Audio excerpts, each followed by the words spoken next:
I want you to write your ideas down on a big piece of paper so other people can come round and see if they've got a similar problem to you.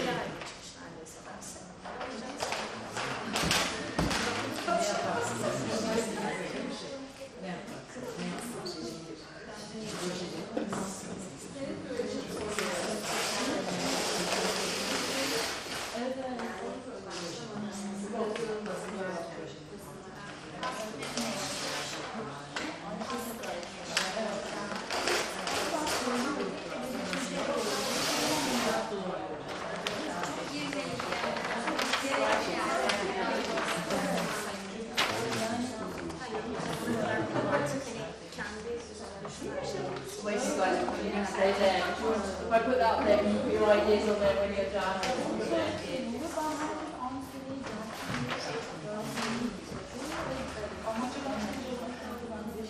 Folks, once you've had a brainstorm, you can share your ideas on the paper so that.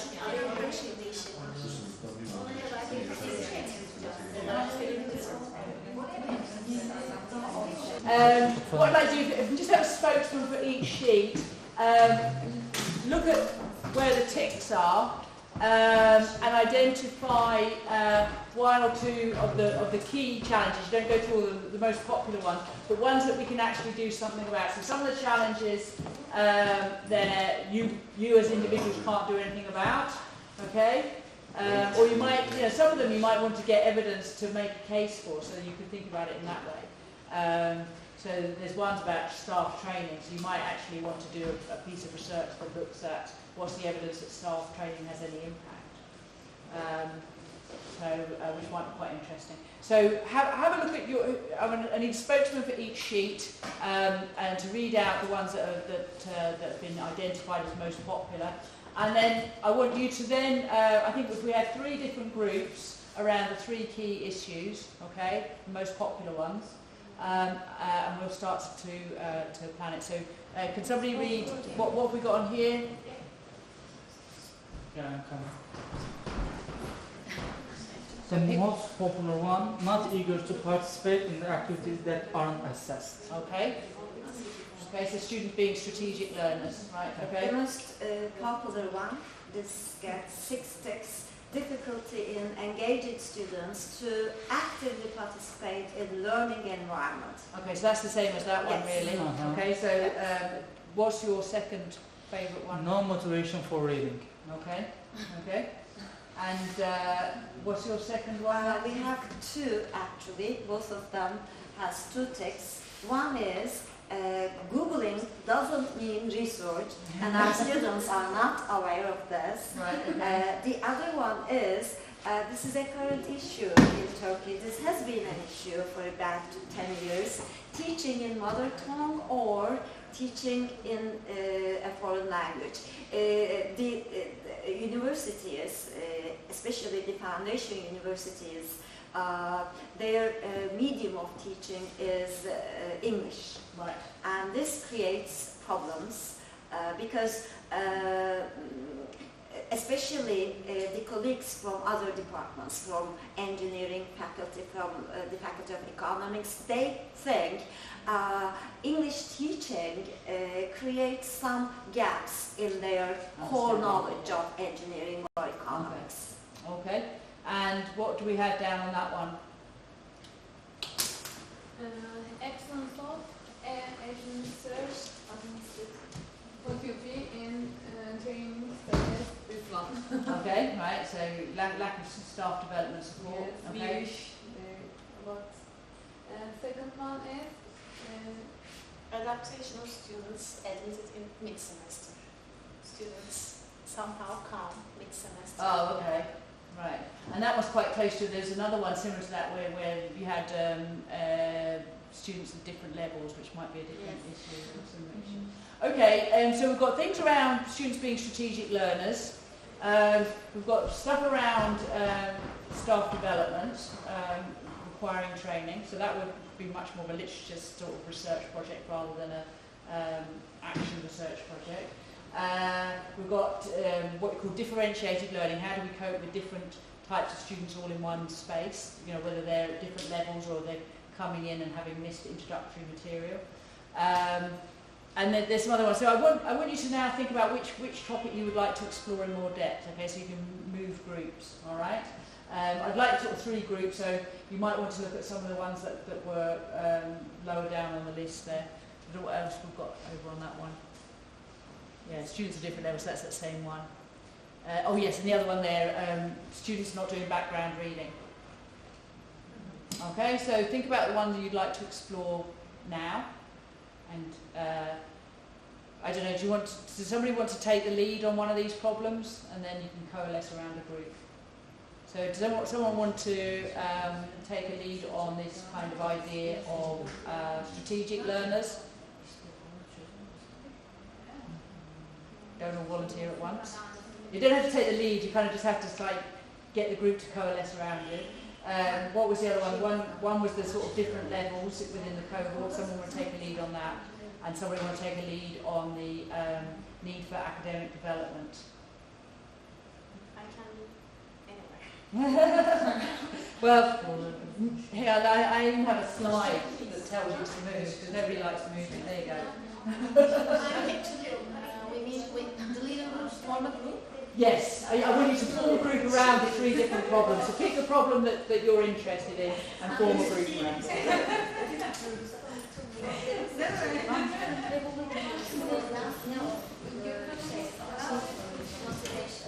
I'm here for not eager to participate. I'm trying not to. Right, so over here we've got strategic learners. How are we going to deal with strategic learners? Thank you very much. Okay, great, so it's starting to take shape there. And you guys here, you were struggling with yours as well.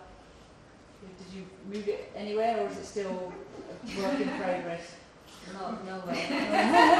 Oh, okay.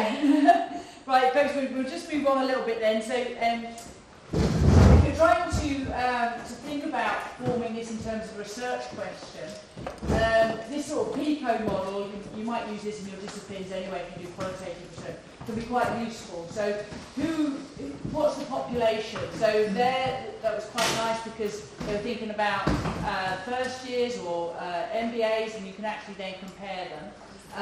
What change are you implementing? So there we have the example of implementing getting the students to develop guidelines, and you guys are thinking about introducing a mid-term review.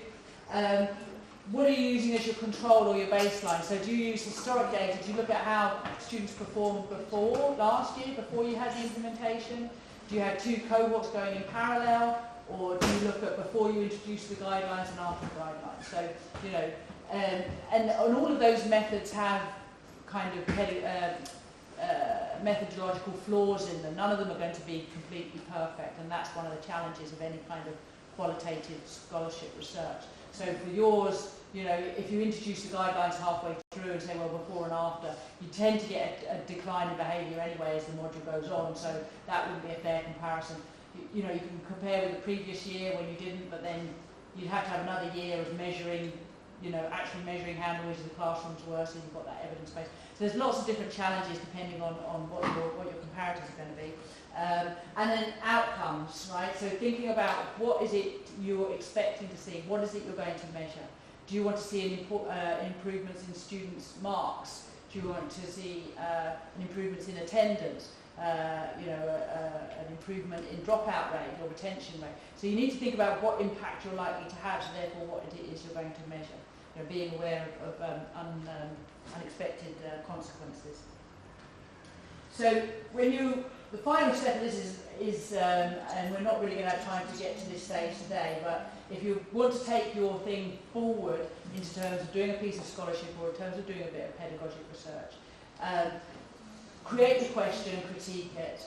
What can feasibly be measured and how will you collect the data and how you can compare outcomes. So if you want to do some scholarship, these are the things that you need to think about. So thinking back to my question on audio feedback, the questions, do students find it more useful than previous forms of feedback? The method of measuring that, you know, you might have module evaluation data. These types of things are collected anyway, so it's not that difficult to compare year on year. You know, you've got a standard metric. how many students play the audio file, then if you're putting that into the virtual learning environment on many tools now, that can be all tracked automatically, so you can just collect that data. So a lot of the evidence about podcasts and videos using to support learning, that's where the evidence comes that the maximum time for a video should be 6 minutes, because that's the time when people stop watching. So you can get those sort of tracking tools. And then the student progress through the module improve following the intervention. So that depends on where you're.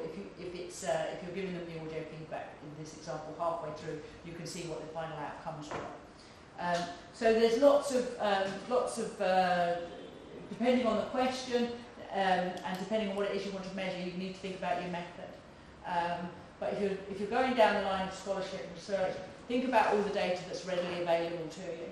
Okay. Think about the input data, so you know that the entry qualifications of your students coming in.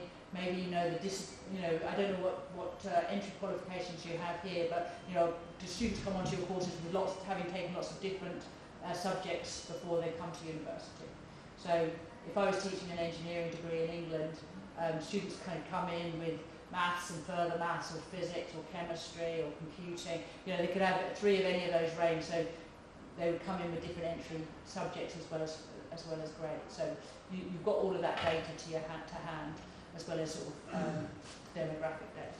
So there's a lot of data that can be collected, fairly easily for you in terms of informing your research. I'm not going to talk about the ethics stuff because you guys don't have ethics, but these are professional values, okay, or professional practice, professional values that are part of your fellowship application, so you should recognise them. Your practice is informed by evidence, research scholarship and CPD, so you're either doing your own scholarship or you're gathering evidence or you're reading the literature. Your professional practice promotes participation, equality of opportunities and respect to individual learners. Now this kind of relates directly to the ethics of doing pedagogic research. Ethical issues coalesce around these 3 areas.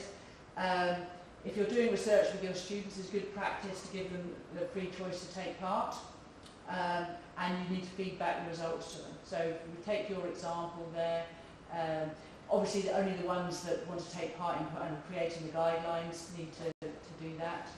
You might want to tell the rest of the class that's what's being measured. But you should also feed back the results to them, okay? So if class behaviour improved, it's important that you feed that back.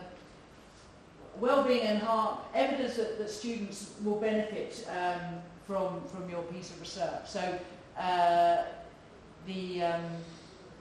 if you're introducing a new innovation, you need to have that grounded in some kind of theory that's going to improve their performance or their outcomes. There needs to be some kind of evidence base rather than you just kind of coming up with some kind of wacky idea and experimenting on the students.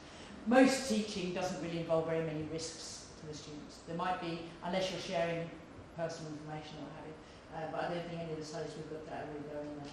And then justice, which is the kind of point that I was chatting to you guys about. If you've got 2 cohorts on the same programme and you're doing an intervention to one and not the other, is one group going to feel aggrieved? Now, that is a really big ethical dilemma. If it was a medical intervention, that would be a fair thing to do. But for some reason in education, that kind of randomised control trial is not seen as ethical. And I'm not going to go into all that now, but to be on the safe side, I think you need to treat equal groups equally. So basically, those ethical issues map directly to these professional practice things. So informed by evidence, research and scholarship is in your PSF, and you need to think about the well-being of the students, balance of benefit and harm. So the fact that if you're experimenting on them and trying out a new technique, it needs to be evidence informed. Promoting participation, that reflects on justice, treating everybody equally, okay? And then the last one, respecting individual learners, making sure that they have the choice to participate in the research or not, okay? So I'm not going to go into the ethics in a big amount of detail, but all I'm saying here is it maps to your professional practice. professional values. In the UK, you would typically see this kind of thing. If you're a student or a member of staff, if your research requires you to interact with humans, you have to get ethical approval before you do any research. Students are humans, so if you're doing research on students, you need to treat them with respect. But if you don't have ethics committees here, that's all rather irrelevant. And then just finishing off really, because we don't have a lot of time, but if you're interested in taking your scholarship on to the next level, that kind of pedagogic research, the main difference is that it's not just this stuff here. Pedagogic research is not just your module evaluations, your service evaluation. It's actually thinking about things like, having the methodologically sound interventions and having that kind of data that's going to be generate new knowledge about a situation, and it's going to be generalisable beyond your cohort. Okay, so certainly, I think this is a step too far from where you guys are at the moment, but it's an interesting area, and it certainly when I started doing scholarship and then moved on from that to pedagogic research, it opened up whole new dimensions in what I was doing in my practice, and I really enjoyed it. But it just depends on your own sort of discipline research and how much time you spend doing that, and whether you want to do scholarship and pedagogic research. But so I'm just leaving that there as a little take-home message. All of these things, it's not coming up very clearly on this slide, but all of these things are very closely interlinked. So in terms of your reflection on your own practice, your sort of scholarship activity, your reflection moves into scholarship. So by reflecting on what you're doing, you start to get evidence out of that, and that in your mind as academics tends to raise questions, and then that moves you into the scholarship thing. Well, actually, what's the evidence here for what I'm doing? And then the next step from that takes you on to research. So there's no clear boundaries between the three things, really. Right, I'm not doing any of that. Yeah. Okay. So that will finish us off for today, I think. I know we kind of went through some of that stuff quite quickly towards the end, but I think some of you have got some quite interesting questions there, and it'd be quite good fun to pursue them. I know your group kind of still struggled to actually formulate a question at the end, but I think perhaps your conversations were really valid anyway. Listening into them, you could see where the problems were and what it was that you wanted to measure. So I think that's something you can maybe take forward as well. Anybody got any questions about tomorrow morning and the micro-teach? Oh yes. I've got an announcement. You've got an announcement to make. And then anybody got any questions about their fellowship and that submission?